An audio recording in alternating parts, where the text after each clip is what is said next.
بسم اللہ الرحمن الرحیم۔ بنت نیل، مصنف اسلم راہی MA۔ دبیب بن نخیس اپنے مکان سے باہر کھجوروں کے جھنڈ میں بیٹھا یوآم کے ساتھ محو گفتگو تھا کہ وہ ایک دم چونک سا پڑا اور اپنا سلسلہ گفتگو تمام کرتے ہوئے اس نے یوآم سے مخاطب ہوتے ہوئے شمال کی طرف اشارے سے ہاتھ کا اشارہ کرتے ہوئے کہا، ادھر دیکھو، وہ کون آ رہے ہیں؟ یوآم نے جب مڑ کر ادھر دیکھا تو ادیم اپنے گھوڑے پر سوار ان کی طرف آ رہا تھا۔ یوآم اٹھ کر اس کی طرف بھاگا۔ اتنی دیر تک ادیم بھی قریب آ کر اپنے گھوڑے سے اتر گیا، پھر یوآم بھاگ کر اسے لپٹ چکا تھا۔ یوآم سے علیحدہ ہو کر ادیم دبیب بن نخیس کو گلے سے لگا کر ملا، پھر وہ ان دونوں کے پاس بیٹھ گیا۔ یوآم نے پوچھا، تمہارا باپ اور منصوبہ کیسے ہیں؟ ادیم نے کہا، میرا باپ ٹھیک ہے، سیریا میری منصوبہ نہیں رہی، میں نے اسے شادی کر لی ہے، اب وہ میری بیوی ہے۔ اس بار دبیب بن نخیس نے بولتے ہوئے کہا، تم بڑے وقت پر آئے ہو۔ ایک دو روز تک خالد بن ولید ایک لشکر کے ساتھ مسیلمہ کذاب کی سرکوبی کے لیے یہاں سے روانہ ہونے والے ہیں۔ ادیم نے فوراً بولتے ہوئے کہا، میں خوش ہوں جو بر وقت یہاں پہنچا ہوں۔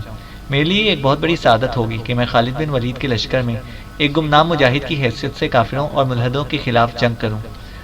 دبیب بن نخیس نے کہا، جس طرح اسود انسی کا کام تمام ہوا، میرا دل کہتا ہے کہ اسی طرح خالد بن ولید اپنے لشکر کے ساتھ مسیلمہ کذاب کو ذلت نفس کا شکار کر کے اس کے عبودیت کے سارے الاپ اور اس کی عظمتوں کے سارے خواب سوکھے پتوں کے ان پیڑوں جیسا کر دیں گے جو اپنی شاخوں سے رہائی پانے کی دعائیں مانگتے ہوں۔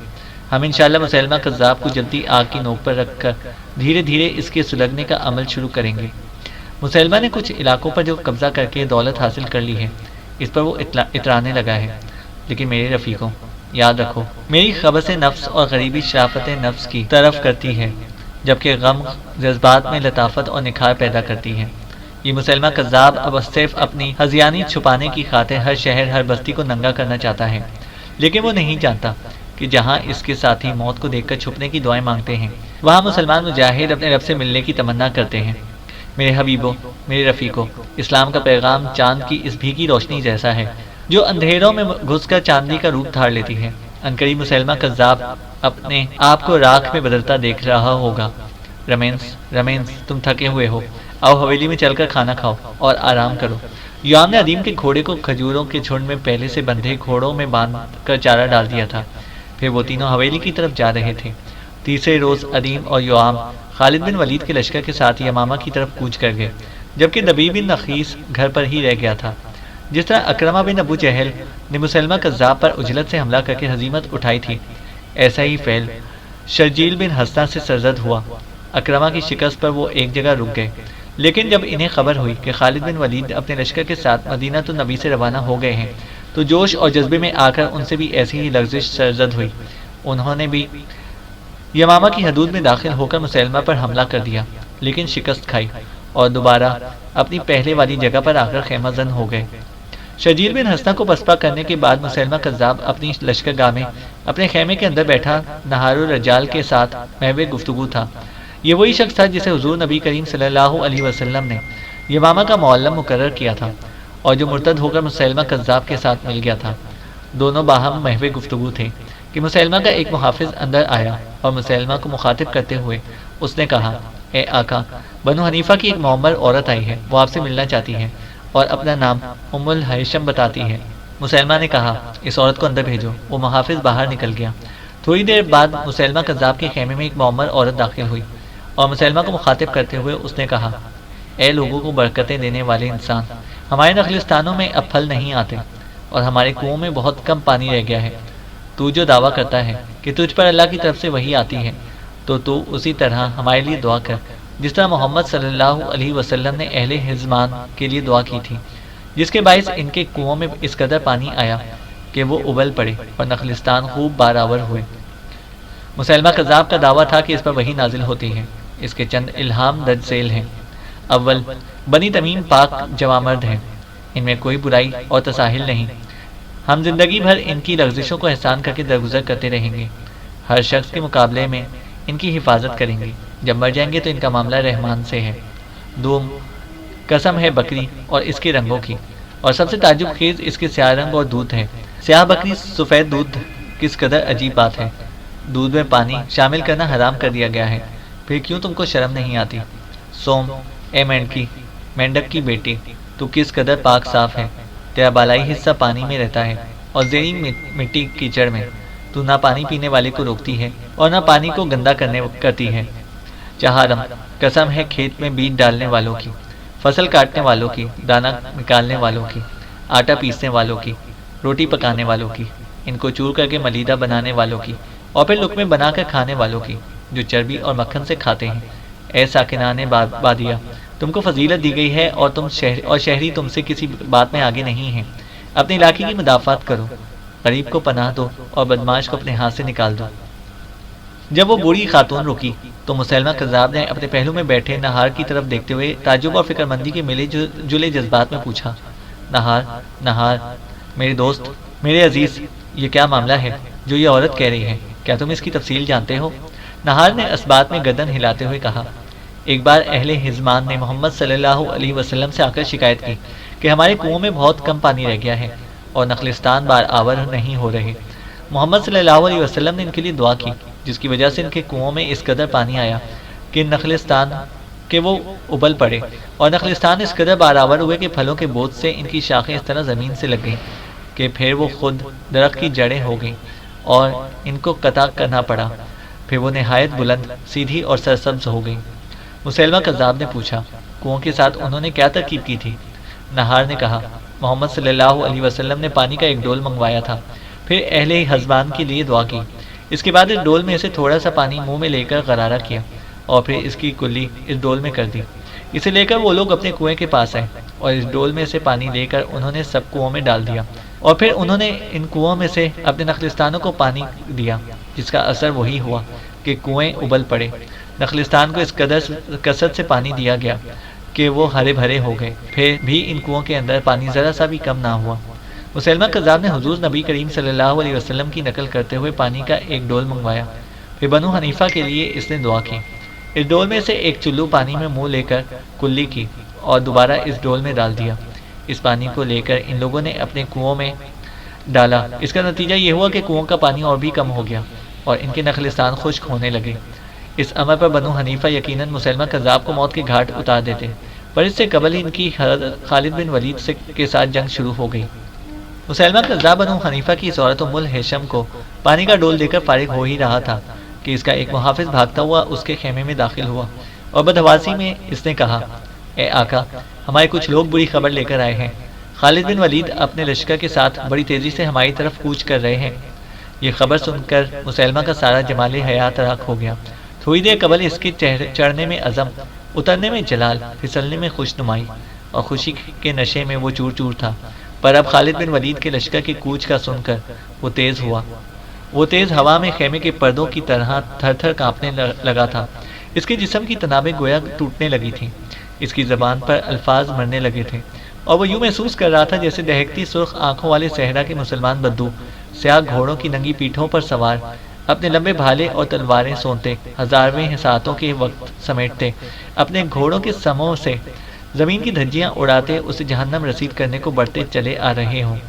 اس موقع پر جب موقع مسلمہ پر بے نام و رنگ جذبے اور مایوسی صدرنگ طاری ہو چکی تھی اور اس کی حالت فاصلوں میں الجھ جانے والے راہگزر جیسی ہو گئی تھی، تو اس کے منہ سے لفظ جاری ہو گیا اور اس نے ابلیس سے مشورہ کرنے کے لیے اپنا منہ دوسری طرف پھیر لیا۔ مسلمہ سے متعلق حضور نبی کریم صلی اللہ علیہ وسلم نے فرمایا تھا کہ ایک شیطان مسلمہ کے تابع ہے، اور وہ جب اس کے پاس آتا ہے تو معلوم ہوتا ہے کہ اس کے دونوں جبڑوں میں ناسور ہو اور اس کے منہ سے کفر جاری ہو جاتا ہے، اور جس بھلی بات کرنے کا مسلمہ ارادہ کرتا ہے وہ شیطان اسے اس کے کرنے سے روک دیتا ہے۔ لہٰذا اگر کبھی تم کو اس کے خلاف موقع مل جائے تو ہرگز اسے ہاتھ سے جانے نہ دینا۔ شیطان سے مشورہ کر لینے کے بعد مسلمہ کذاب نے اپنے پہلو میں بیٹھے نہار اور اندر داخل ہونے والے محافظ کو مخاطب کرتے ہوئے الہامی انداز میں کہا، سنو میرے رفیقوں، خالد بن ولید کے لشکر پر ہم غیظ و غضب کی تصویر، اضطراب آفریں تقدیر، دیواروں اور ستونوں کی عظمت اور صبح کی طرح روشن و وسعت کے ساتھ نازل ہوں گے۔ حق کی دستے راست اور خوابوں کی دل پسند تعبیروں کی طرح ہم ان پر اس طرح وارد ہوں گے جیسے رات دن کے کندھوں پر سوار ہوتی ہیں، اور دلکشی کو کراہت، نرمی کو خباثت، اور خوشیوں کو اپنے ازلی و ابدی روگ اور خونی نذرانوں سے اذیت ناک خرخراہٹ میں بدل دیتی ہے۔ خالد بن ولید کو اپنے لشکر کے ساتھ آنے دو۔ ہمارے مقابل آ کر وہ اپنے آپ کو سنسان جنگل اور جاڑ ویرانوں میں کھڑا محسوس کرے گا۔ ہماری سحر آفرین نگاہیں ان کی پسلیوں کے پنجروں کو آزادی اور بے فکری سے محروم کر دیں گی۔ اپنی قوتوں کو مربوط رکھ کر ہم ان پر غم انگیز تباہی بن کر وارد ہوں گے۔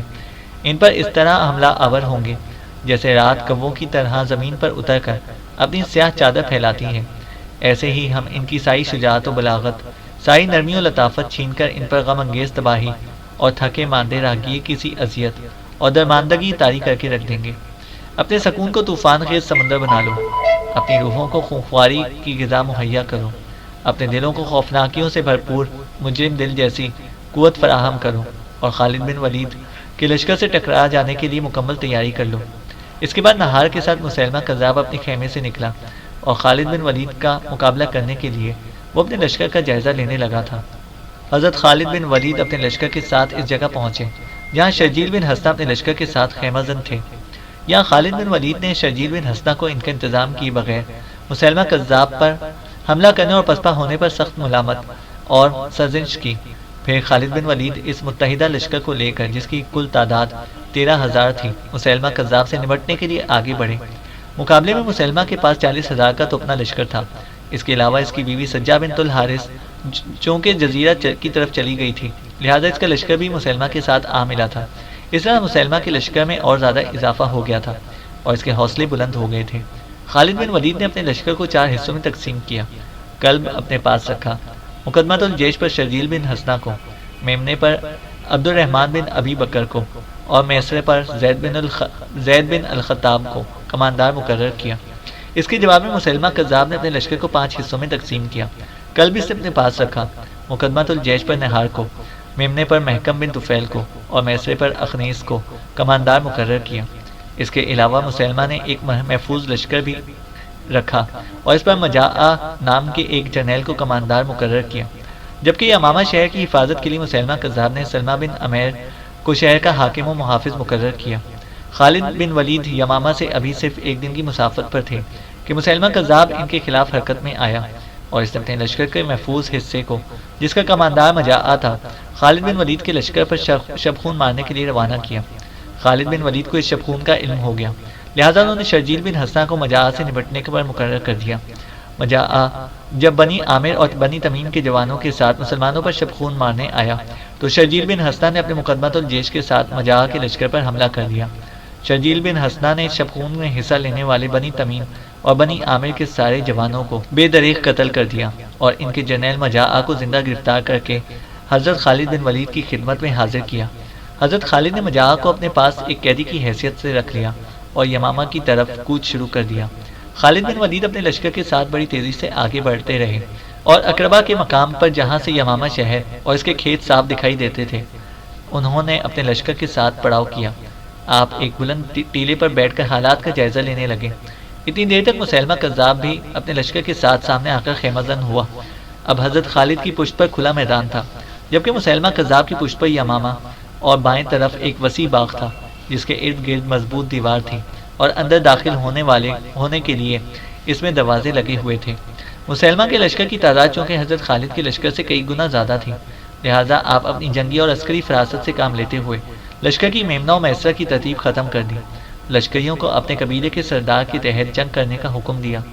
عسکری نقطۂ نظر سے یہ ایک بہترین اور مناسب فیصلہ تھا کہ علیحدہ علیحدہ قبائل کی صورت میں اس لیے سودمند تھا کہ ہر قبیلہ دوسرے قبیلے سے بازی لے جانے کی خاطر اپنے سردار کے تحت زیادہ تندوہی اور تیزی کے ساتھ جنگ کرتا، اور عدیم اور یعام لشکر کے اس حصے میں تھے جو براہ راست خالد بن ولید کے تحت رہ گیا تھا۔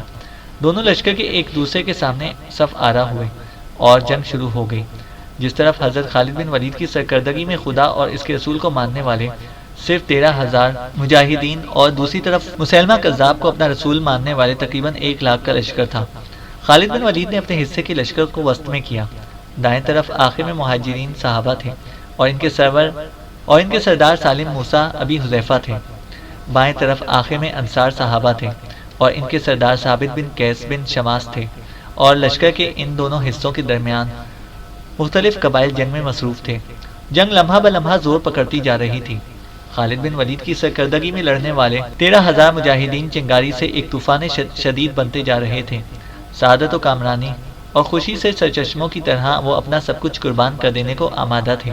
ایسا لگتا تھا کہ مسلمہ کذاب کی طرف وہ ظلمت کے اندر نور کی شعاعیں بن کر اٹھ کھڑے ہوئے ہوں۔ ان کے حملوں میں سمندر کے ٹھنڈے سانس جیسا سکون، آزادی و بے فکری جیسا اطمینان، لطیف و سبک نغموں جیسا رنگ رس تھا۔ ایسا لگتا تھا خداوند کریم نے انہیں روحانیت سے سیراب کرنے، زندگی کے حسن کو فرحت، غم کو خوشی، تلخ آنسوؤں کو امرت، مایوسی کے بھنور کو پرسکون جنت اور خوفناکیوں سے بھرے مجرم دلوں کو روشنی عطا کرنے کے لیے پیدا کیا ہو۔ خالد بن ولید کی سرکردگی میں لڑنے والے مجاہدین جو آپس محبت کی طرح پرکشش اور روحوں کے لمس کی طرح لطیف تھے، اس سمے جنگ میں دشمن کے لیے شدید نفرت کی گرم روحی جان آفرین سمندر کی طرح رحم نہ آشنا، اور اپنی مارکہ آرائیوں کی عظمتوں کے قصوں کو دراز کرتے ہوئے وہ اپنے دشمن پر موت کی طرح ٹھنڈے جذبے طاری کر رہے تھے۔ اندھی خشک ہواؤں خون سے احوال لکھتی، دوپہر اور راکھ بن کر وقت کی بھٹی میں گھسنے والی رات کی طرح جنگ زور پکڑ گئی تھی۔ خالد بن ولید کی رہنمائی میں آخری نبی صلی اللہ علیہ وسلم پر ایمان رکھنے والے، ابد تک بہنے والے سمندر، صبح کی آنکھ اور سورج کی ایسی تیز روشنی بن کر جسے ننگی آنکھ دیکھ رہی ہو، مسلمہ کذاب کے لشکر میں گھس کر ان کے سارے جذبوں کو بے بصر و بے ثمر اور بے وجود کو جہنم کا ایندھن بنانے لگے تھے۔ اپنے بے زنجیر ہونٹوں پر اللہ اکبر کی تکبیریں سجائے، دشمن کی آنکھوں کو بے پردہ، ان کی تیرگی کو بے آبرو اور ان کی ساری جھوٹی تجلیات کو بے وقار بنا رہے تھے۔ عدیم جو حضرت خالد بن ولید کے قریب ہی جنگ کر رہا تھا، اچانک وہ لڑتا لڑتا مسلمہ کذاب کے میسرہ کے جرنیل اخنیس تک جا پہنچا۔ پھر وہ اپنے اطراف سے بے خبر ہو کر ایک پات جھاڑ دینے والے طوفان، لفظ بے صدا، سکون کے سمندر اور کوہر کے پردے، چشم بصیرت کی طرح آگے بڑھا، اور اس قدر قوت اور جاں فروشی سے اس نے اخنیس پر حملہ کیا کہ اخنیس اپنا دفاع نہ کر سکا اور عدیم کی تلوار نے اخنیس کو کاٹ کر رکھ دیا۔ اخنیس کے عدیم کے ہاتھوں مارے جانے پر مسلمہ کذاب کے میسرہ کے لشکر بدکی اونٹنیوں کی طرح ادھر ادھر بکھر کر بھاگ رہے تھے۔ خالد بن ولید عدیم کی یہ کارگزاری دیکھ چکے تھے۔ انہوں نے اپنے قریب لڑنے والے ایک مجاہد سے کہا، جب جنگ ختم ہو تو وہ دیکھو، اس نوجوان کو میرے پاس لانا جسے مسلمہ کذاب کے میسرہ کے جرنیل کو موت کے گھاٹ اتار دیا ہے۔ جنگ جس وقت اپنے شباب و عروج پر تھی، حضرت خالد نے دیکھا مسلمہ اپنے ایک گھوڑے پر سوار کھڑا تھا۔ آپ نے اندازہ لگایا کہ جب تک مسلمہ اپنی جگہ سے نہ ہٹے جنگ کا انجام جلد نہ ہوگا، لہذا وہ لڑتے لڑتے مسلمہ کذاب کے قریب ہو گئے اور اسے آواز دیتے ہوئے کہا، اے مسلمہ، میں خالد بن ولید ہوں، اگر ہم نصف پر راضی ہو جائیں تو کون سا نصف آپ ہمیں دیں گے؟ حضرت خالد نے رسول صلی اللہ علیہ وسلم سے سن رکھا تھا کہ مسلمہ کے تابع ایک شیطان ہے جس سے مشورہ کر کے وہ جواب دیتا ہے۔ اس موقع پر حضور صلی اللہ علیہ وسلم کے ارشاد کے مطابق مسلمہ کے منہ سے جھاگ بہہ نکلا، اور شیطان سے مشورہ کرنے کے لیے جب اسے اپنا منہ پھیرا تو حضرت خالد بن ولید نے اس پر حملہ کر دیا۔ مسلمہ خوفزدہ ہو کر بھاگ نکلا اور اس کے ساتھ ہی راہ فرار اختیار کرنے لگے۔ اس موقع پر خالد بن ولید نے اپنے لشکریوں کو للکارتے ہوئے کہا، مجاہدوں، خبردار، اب کوتاہی نہ کرنا۔ یاد رکھو، مسلمہ کذاب اور اس کے ساتھی ظلمت کے غاروں اور ذلت کی آغوش میں پلنے والے خواہشوں کے سانپ ہیں۔ یہ زندگی کے غلام، ذلت و خواری کے پرداور، گناہوں کا سرچشمہ اور دنیاوی حسرتوں اور لہو و لعب کی پیداوار ہیں۔ میرے عزیزوں، میرے ہم سفیروں، آؤ اللہ اور رسول کے ان دشمنوں پر ہوا کی آہوزاری اور سورج کی لطیف شعاؤں کی طرح ایک اہتمام کے ساتھ ان پر چھا کر انہیں متحیر و مبہوت بنا کر رکھ دیں۔ تم ہی اللہ کی خلافت کے اہل ہو۔ ان پر آندھی اور بارش جیسی شدت کے ساتھ ایسے نزول کرو کہ ان کی حالت شکستہ اور بھولے ہوئے آشیانوں جیسی ہو جائے، اور ان وادیوں کی ہتھیلی پر قدم قدم پر موت ان دین کے دشمنوں کے ساتھ ہم کلام ہوتی پھرے۔ میرے صحراؤں کے باسیوں، یاد رکھو، اس خدا کی اعانت و نصرت ہمارے ساتھ ہے جو مادہ حیات کے ایک قطرے سے قوم وجود میں لاتا ہے۔ آؤ اپنے رسول کے ان دشمنوں کا کرۂ ارض کے مشرقی کونوں سے غربی کونوں تک تعاقب کریں، ان پر خون کے آنسو بہاتی راتیں اور جان نواز ابتلا طاری کر دیں۔ آؤ میرے ساتھ کہ ایک نئے حملے کی ابتدا کریں۔ حضرت خالد بن ولید کے ان الفاظوں نے ان کے لشکریوں کے اندر جرأت و عزیمت کی ایک آگ سی بھر دی۔ وہ ہونٹوں پر موت کا تبسم اور آنکھوں میں جرأت و جمود لیے مسلمہ کذاب کے لشکر پر ٹوٹ پڑے۔ وہ اس موقع پر اپنے ظاہری وجود کو بھول کر وجود مانوی میں گم ہو کر زندگی کی باریکیوں اور اسرار کے اوراق الٹنے لگے تھے۔ اقربا کے ان میدانوں میں ایک طوفان اٹھ کھڑا ہوا، زندگی موت سے ہم کلام ہونے لگی تھی۔ اللہ اکبر کے نغمہ ہائے عبودیت کی ہم دوش موت کے نیچے مسلمہ کذاب کے لشکریوں کو بے برگ و بار اور ننگے درختوں کی طرح کاٹنے لگے تھے۔ ایک تو خالد بن ولید کی تقریر پر مسلمانوں نے اپنے حملوں میں ایک طوفان کھڑا کر دیا تھا۔ دوسرے جب مسلمہ کذاب میدان جنگ سے ملحقہ باغ کی طرف بھاگا تو اس کے لشکریوں کے رہے صحیح حوصلے بھی خطا ہو گئے اور وہ بھی مسلمہ کی تقلید میں باغ کی طرف فرار ہونے لگے تھے۔ اس موقع پر مسلمہ کے میسرا کے جرنیل محکم بن طفیل آڑے آیا، اسے جم کر مقابلہ شروع کر دیا اور میدان سے بھاگنے والے اپنے لشکریوں کو وہ مسلمہ کے پیچھے کی طرف جانے کی ترغیب دے رہا تھا۔ وہ چاہتا تھا کہ کچھ دیر میدان میں جم کر اپنے لشکریوں کو باغ کی طرف جانے کا موقع فراہم کر دے تاکہ وہاں دوبارہ منظم ہو کر مقابلہ کیا جا سکے۔ محکم بن طفیل نے جب دیکھا کہ اس کی ترغیب پر میدان جنگ سے بھاگتے ہوئے اب مسلمہ کذاب کے پیچھے باغ کا رخ کر رہے ہیں تو وہ اپنے میسرا کو تھوڑی دور اور جنگ میں سوار رکھنے کے لیے زور سے چلا کر کہنے لگا، اے بنی حنیفہ، اب وقت آ گیا ہے کہ تمہاری شریف زادیاں جبرن لونڈیاں بنا لی جائیں اور ادنا تر لوگ ان سے تمتا کریں، لہٰذا تم لوگوں میں کچھ بھی غیرت اور حمیت ہے تو اب دکھاؤ۔ یاد رکھو اگر آج تم لوگوں نے محکم بن طفیل اپنی تقریر مکمل نہ کر سکا کیونکہ عبد الرحمن بن ابی بکر نے اس سے ایک زوردار حملہ کر کے اسے موت کی نیند سلا دیا تھا۔ اسی موقع پر حضرت زید بن الخطاب نے مسلمہ کے مقدمۃ الجیش کے بچے کھچے لشکر پر زوردار حملہ کیا اور مسلمہ کے دستے راست اور اس کے مقدمۃ الجیش کے جرنیل نہار کی گردن کاٹ کر رکھ دی۔ اب مسلمہ کے لشکر میں بھگدڑ مچ گئی تھی اور سارا لشکر باغ کی طرف بھاگنے لگا تھا۔ مسلمہ کذاب کے ہراول، میسرا اور میمنہ کے تینوں جرنیل نہار، محکم اور اخنیس جنگ میں مارے گئے تھے۔ اب باغ کے اندر مسلمہ نے اپنے لشکر کو منظم و مستحکم کرنا شروع کر دیا تھا۔ خالد بن ولید نے بھی اپنے لشکر کو یکجا کیا اور باغ کا محاصرہ کر لیا۔ خالد بن ولید کے حکم پر مسلمانوں نے اس باغ کی دیوار اور دروازہ توڑ دیا اور اندر داخل ہو گئے۔ پھر اس باغ کے اندر ایسا گھمسان کا رن پڑا کہ مجاہدین نے مسلمہ کے آدمیوں کو کچی فصل کی طرح کاٹنا شروع کر دیا تھا۔ مسلمہ دور کھڑا رہ کر جنگ کا منظر دیکھ رہا تھا۔ مسلمہ جب بھاگ کر باغ میں آیا تو اس کے ایک لشکری نے پوچھا تھا، آپ کے وہ وعدے جو آپ نے ہمارے ساتھ اپنی فتح کے متعلق کیے تھے کیا ہوئے؟ مسلمہ نے شرمندہ ہو کر کہا تھا، بس اس وقت تم لوگ اپنی عزت کی حمایت کرو۔ جب اس نے اندازہ لگا لیا کہ مسلمان تیزی کے ساتھ اس کے لشکریوں کو ختم کرتے ہوئے اب اس کے لشکر پر غالب آتے جا رہے ہیں تو مسلمہ نے اپنی جان بچانے کی خاطر باغ سے بھاگ جانے کا ارادہ کیا۔ اس موقع پر ادیم لڑتا بالکل مسلمہ کذاب کے قریب جا پہنچا تھا۔ پھر سے مسلمہ کذاب کو مخاطب کرتے ہوئے بلند آواز میں کہا، اے بے نام و بے ننگ اور زنگ آلود انسان، کیا تو دیکھتا نہیں تیرے سارے سہارے مہوم، تیری ساری آرزویں مردہ اور تیرا سارا احساس نشاط بے کیف جلند اور صدیوں کی ویران ذہنوں جیسا ہو گیا ہے۔ دیکھ تیرے ساتھ ہی ان آوارہ حال پرندوں کی طرح کٹ کر بکھر رہے ہیں جن کا کوئی آشیانہ نہ رہا ہو۔ اے زمین کے فتنے، اب تیری حالت بھی درختے بے جان پتوں اور مسلط تاریکیوں جیسی ہونے والی ہے۔ دیکھ میں تجھ پر حملہ آور ہونے لگا ہوں۔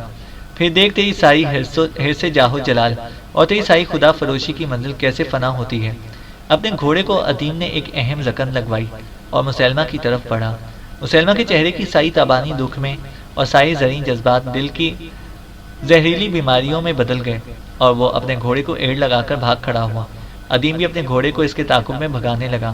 اس موقع پر جبکہ مسلمہ آگے اور ادیم اس کے پیچھے تھا اور مسلمہ بھاگتا ہوا باغ کے دروازے کی طرف جا رہا تھا، اچانک ایک طرف سے دو اصحابی اپنے گھوڑوں کو دوڑاتے ہوئے مسلمہ کی طرف بڑھے۔ ایک مدینہ تو نبی کے انصار میں سے تھے اور دوسرے حبشی تھے کہ نام جن کا وحشی تھا۔ ادیم ابھی دور ہی تھا کہ ان دونوں نے ایک ساتھ مسلمہ پر حملہ کر دیا۔ انصاری نے مسلمہ پر اپنی تلوار برسا دی اور وحشی نے اسے اپنا بھالا دے مارا۔ مسلمہ اپنے گھوڑے سے گرا اور دم توڑ دیا۔ مسلمہ کذاب کی موت کے بعد اس باغ کے اندر اس کے لشکر کا قتل ہونا شروع ہو گیا تھا اور چند ہزار مسلمانوں کے ہاتھوں 70,000 مرتد و مشرکین اس باغ کے اندر مارے گئے تھے۔ اس باغ میں مسلمہ کذاب کے اس قدر لشکری مارے جانے پر یہ باغ حدیقۃ الموت یعنی موت کا باغ سے مشہور ہو گیا تھا۔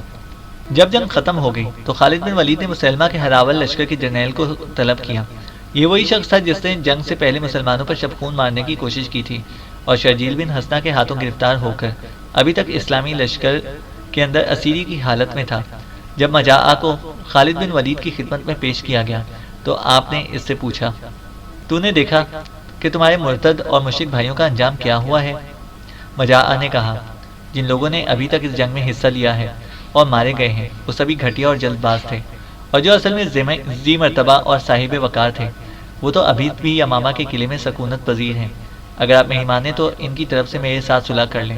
میں آپ سے وعدہ کرتا ہوں کہ میں یمامہ شہر میں داخل ہو کر سب کو صلح پر آمادہ کر لوں گا۔ خالد بن ولید کے لشکر میں بھی کافی مجاہد جنگ میں کام آ چکے تھے۔ ان میں سے 600 کے قریب صرف اصحاب اور تابعین تھے۔ ان کے علاوہ نامور اصحابہ ثابت بن قیس، زید بن الخطاب، ابو حذیفہ اور دیگر کئی نامور صحابہ کرام اس جنگ میں کام آ گئے تھے۔ لہٰذا مصلحت کے تحت خالد بن ولید نے صلح کی اس پیشکش کو جنگ جاری رکھنے پر ترجیح دی اور مجاعہ سے کہا، اہل یمامہ کے علاوہ ہر شے پر ہمارا تسلط اور قبضہ ہوگا۔ مجاعہ نے کہا، میں قلعے والوں کی طرف جاتا ہوں۔ اس وقت مسلمہ بن عمیر نام کا ایک شخص یمامہ پر شہر کا حاکم ہے۔ میں اس سے مل کر اہل شہر کو ان شرائط پر آمادہ کرتا ہوں اور دوبارہ لوٹ کر آپ کے پاس آتا ہوں۔ خالد بن ولید نے مجاعہ کی بیڑیاں کھلوا دیں اور اسے یمامہ شہر میں داخل ہونے کی اجازت دی۔ جنگ کے خاتمے پر ادیم اور یوآم باغ کے ایک درخت کے تلے بیٹھے ہوئے تھے۔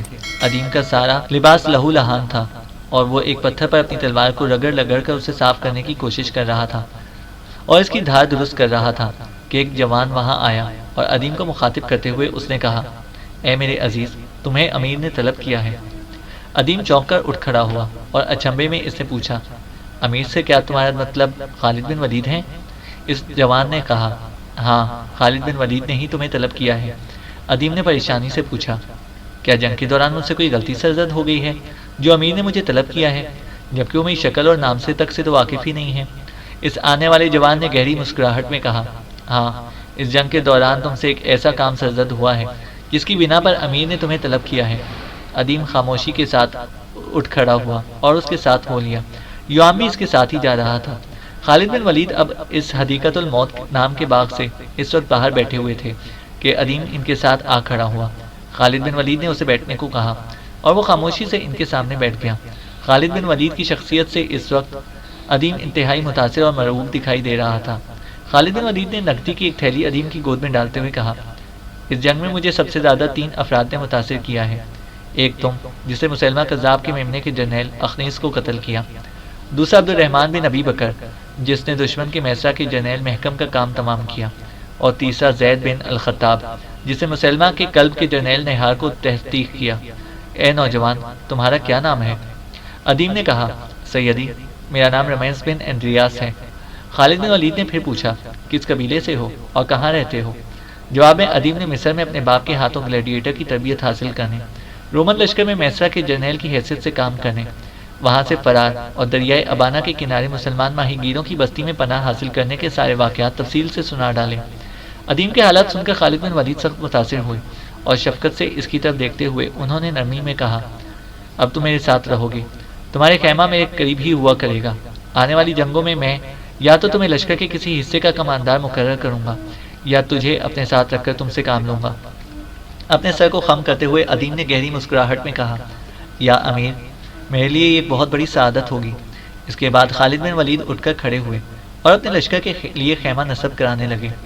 مجاعہ یمامہ شہر میں داخل ہوا اور بنو حنیفہ کو جمع کر کے اس نے کہا کہ آؤ خالد بن ولید سے صلح کر لیں، ورنہ ہم سب تباہ و برباد ہو جائیں گے۔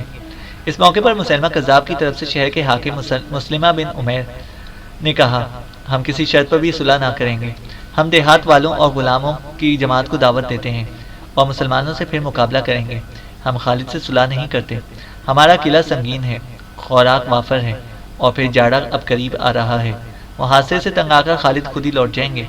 مجاعہ نے کہا، اے بنو حنیفہ، میری بات پر غور کرو، سلمہ بن عمیر کی نہ مانو، اسی میں تمہاری عافیت ہے، ورنہ خالد یمامہ شہر پر حملہ آور ہوں گے اور کسی کو بھی زندہ نہ چھوڑیں گے۔ بنو حنیفہ نے متفق ہو کر مجاعہ سے کہا، ہماری طرف سے تمہیں ہر طرح کی صلح کرنے کا پورا اختیار ہے۔ مجاعہ واپس خالد بن ولید کے پاس آیا اور کہا، میں نے بڑی مشکل سے بنو حنیفہ کو راضی کیا ہے، ورنہ شہر میں مسلح جوانوں کی تعداد اس سے زیادہ ہے جتنے جنگ میں مارے گئے ہیں۔ بنو حنیفہ ان شرائط پر صلح کرنے کے لیے تیار ہے کہ سارا سونا چاندی جو بنو حنیفہ کے پاس ہے آپ کو دے دیا جائے گا، نصف لونڈی غلام آپ کے حوالے کر دیے جائیں گے اور تمام مویشی اور علاقہ آپ کے قبضے میں ہوگا، اور سب بنو حنیفہ کو امان دے دی جائے گی بشرط یہ کہ وہ سچے دل سے اسلام لے آئیں۔ ان شرائط پر صلح نامہ لکھ کر مجاعہ نے یمامہ شہر کے دروازے کھلوا دیے۔ خالد بن ولید جب شہر میں داخل ہوئے تو دنگ رہ گئے۔ قلعے میں سب عورتیں، بچے اور بوڑھے موجود تھے اور چند جوان تھے۔ اسی دوران حضرت ابوبکر صدیق رضی اللہ تعالی عنہ نے سلمہ بن سلامہ کے ہاتھ خالد بن ولید کے نام یہ پیغام بھیجا کہ جب بنو حنیفہ پر غالب آؤ تو ان کے تمام مردوں کو جن کی داڑھی آ گئی ہو قتل کر دینا۔ یہ پیغام پہنچنے سے پہلے ہی چونکہ صلح نامہ طے ہو چکا تھا، لہٰذا سلمہ بن سلامہ نے بھی اس صلح کی توثیق کر دی تھی۔ خالد نے مجاہ سے کہا، تم تو کہتے تھے کہ شہر میں جنگ کے اندر کام آنے والوں سے زیادہ مسلح جوان ہیں، کیا تو نے ہمیں دھوکہ نہیں دیا؟ مجاہ نے معافی مانگتے ہوئے کہا، اے امیر، میں ایسا کرنے پر مجبور تھا۔ میں چونکہ بنو حنیفہ کی ان بچی کھچی عورتوں، بچوں اور بوڑھوں کو بچانا چاہتا تھا، لہٰذا میں نے یہ کارروائی کی۔ آپ یہ خطا معاف کر دیں۔ خالد بن ولید نے مجاہ کو معاف کر کے شہر پر قبضہ کر لیا اور اپنے لشکر کے ساتھ وادی ریاض میں خیمہ زن ہو گئے تھے۔ مسلمہ کذاب کی طرف سے یمامہ شہر کا سابق حاکم سلمہ بن عمیر، چونکہ خالد بن ولید کے ساتھ صلح کا مخالف تھا، وہ آپ سے انتقام لینے کے درپے ہوا، لہٰذا اس نے مجاہ سے کہا، اب جب کہ صلح ہو گئی ہے تو مجھے خالد بن ولید کے پاس لے کر جاؤ، میں خود ان سے بھلائی کے لیے ایک بات کہنا چاہتا ہوں۔ مجاہ اس پر رضامند ہو گیا اور خالد بن ولید سے اجازت لے کر اسے ان کے پاس لے کر گیا۔ سلمہ بن عمیر کا ارادہ تھا کہ وہ اچانک خالد بن ولید پر حملہ کر کے ان کا کام تمام کر دے گا، لہٰذا وہ اپنی بغل میں تلوار چھپا کر اندر لے گیا۔ سلمہ بن عمیر کو دیکھتے ہی خالد بن ولید نے پوچھا، یہ کون ہے؟ مجاہ نے کہا، یہ سلمہ بن عمیر ہے، اس سے متعلق ہی میں نے آپ سے گفتگو کی تھی۔ یمامہ شہر پر قبضہ ہو جانے کے بعد مجاہ نے اپنی بیٹی خالد بن ولید کے عقد میں دے دی تھی۔ خالد بن ولید نے نہ جانے کیا بھانپا کہ انہوں نے سخت لہجے میں کہا، اسے یہاں سے لے جاؤ۔ مجاہ شرمندہ سا ہو کر سلمہ بن عمیر کو خالد بن ولید کے ہاتھ سے باہر لے گیا۔ سلمہ بن عمیر کو اپنی اس ناکامی پر سخت قلق ہوا، لہٰذا اس کے انتقام کی آگ اور بھڑک اٹھی۔ رات کے وقت جب اندھیرا خوب گہرا ہو گیا اور لوگ سو گئے تو سلمہ بن عمیر مسلح ہو کر خالد بن ولید کی فروگاہ کی طرف بڑھ گیا۔ اس وقت عدیم جاگ رہا تھا اور اس کا خیمہ خالد بن ولید کے خیمے کے ساتھ ہی تھا۔ تاریکی کے باوجود عدیم نے سلمہ بن عمیر کو خالد بن ولید کے خیمے کی طرف بڑھتے ہوئے دیکھ لیا اور اسے پہچان لیا۔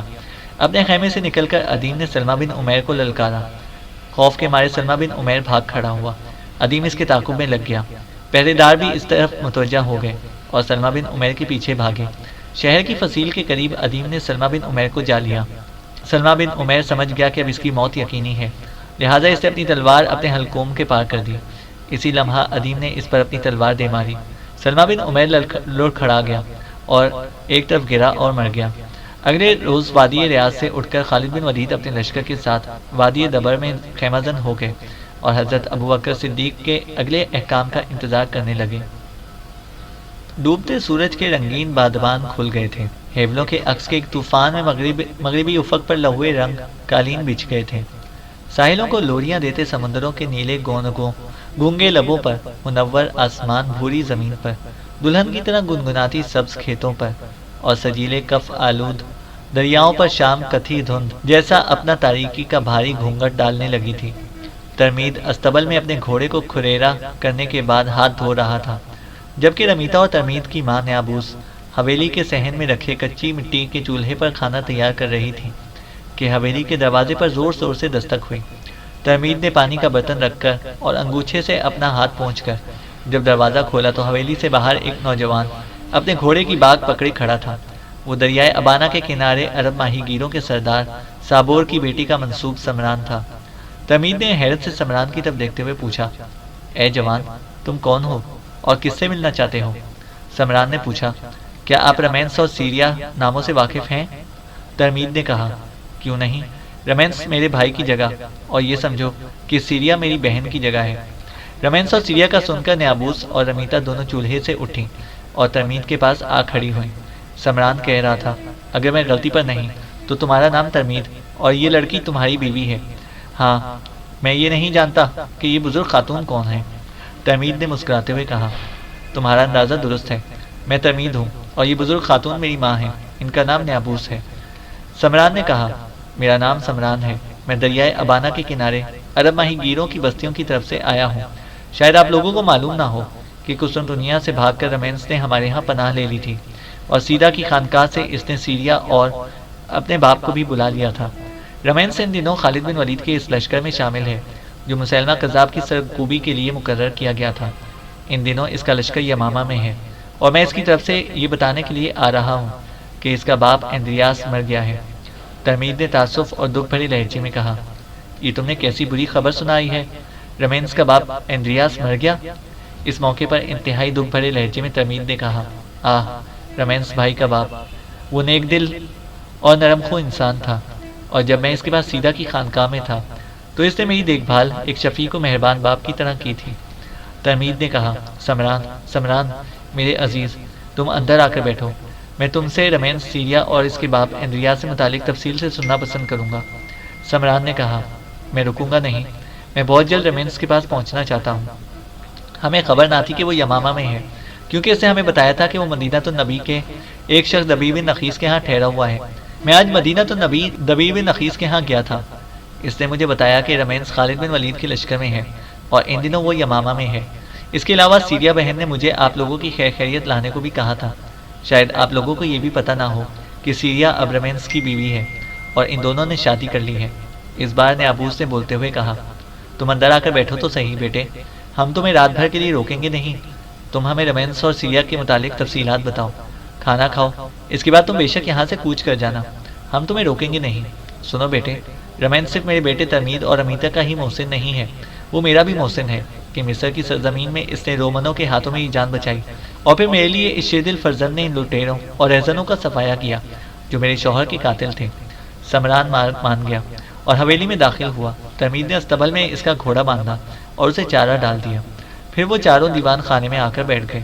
نیابوس کے کہنے پر سمران نے ادیم کے قسطنطنیہ بھاگنے، زخمی ہو کر ان کے ہاں پناہ لینے، سیریا اور اندریاس کو وہاں بلانے اور ان دونوں کی شادی سے متعلق تفصیل سے بتا دیا۔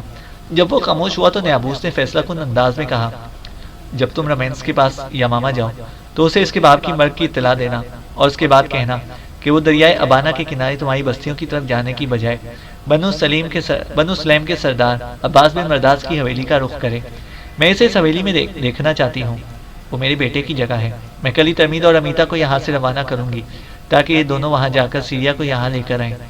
سمران نے کہا، آپ کا فیصلہ درست ہے، سیریا وہاں اکیلی اور اپنے آپ کو تنہا محسوس کرتی ہے اور گھبرائی سی رہتی ہے، شاید یہاں آ کر وہ سنبھل جائے۔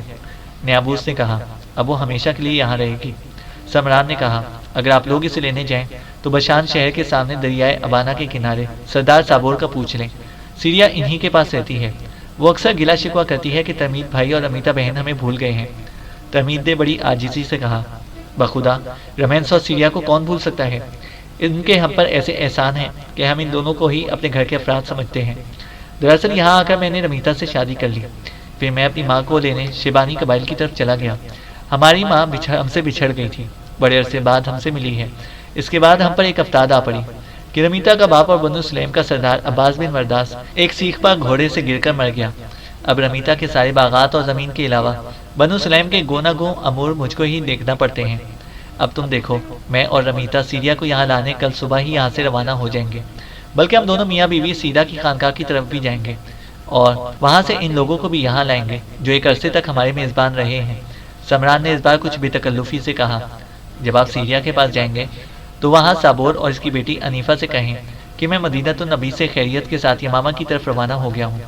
سردار سابور میرے سسر اور انیفا میری بیوی ہے، ہماری شادی کو ایک ہی ماہ ہوا ہے۔ کہ ایسا نہیں ہو سکتا کہ اب آپ مجھے اگر کھانے کو کچھ دینا چاہیں تو دے دیں؟ اس کے بعد میں یہاں سے رمینس کی طرف یمامہ کے لیے روانہ ہو جاؤں گا، کیونکہ میں مدینہ النبی میں دبیب نخیس کے ہاں رک چکا ہوں اور اب میں اور میرا گھوڑا دونوں ہی تازہ دم ہو چکے ہیں۔ رمیتا مسکراتی ہوئی اٹھ کھڑی ہوئی، اس نے وہیں دیوان خانے میں کھانا لگا دیا، پھر سب نے مل کر کھانا کھایا اور سمران وہاں سے یمامہ کی طرف کوچ کر گیا۔ چینل کو سبسکرائب کریں اور بیل آئیکن کو پریس کریں تاکہ ہماری ہر اپڈیٹ آپ کو بر وقت مل سکے۔